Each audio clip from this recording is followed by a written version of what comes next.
গত কয়েকদিন থেকে সামাজিক যোগাযোগ মাধ্যমে তোমরা অবশ্যই দেখবে এদেশের নারী সমাজের প্রতি অবমাননাকর কিছু বক্তব্য দিয়েছে আরেকটি দলের প্রধান।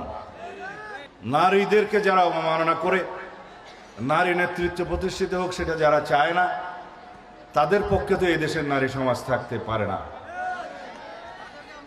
সারা দেশে প্রতিবাদের মিছিল, প্রতিবাদের ঝড় উঠছে, কারণ তারা নারীদেরকে ঘরে আবদ্ধ রাখতে চায়, কর্মস্থলে দিতে যেতে চায় না, কর্মঘণ্টা কমানোর কথা বলছে যাতে নারীদের কর্মসংস্থান না হয়। তারা বলছে তাদের দলের নেতৃত্বে কখনো নারী আসবে না। তাহলে আমরা গণতন্ত্রের কথা বলছি কেন? সাম্যের কথা কেন বলছি?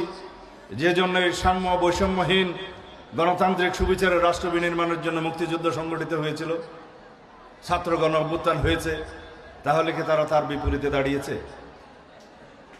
আমরা দেখেছি জাতীয় সংসদে আগামীতে সরাসরি প্রতিদ্বন্দ্বিতার জন্য আমরা আমাদের দলের পক্ষ থেকে অনেক মহিলাদেরকে মনোনয়ন দিয়েছি, কিন্তু সেই দল একজন নারীকেও জাতীয় সংসদের সরাসরি প্রতিনিধিত্বের জন্য মনোনয়ন দেয়নি।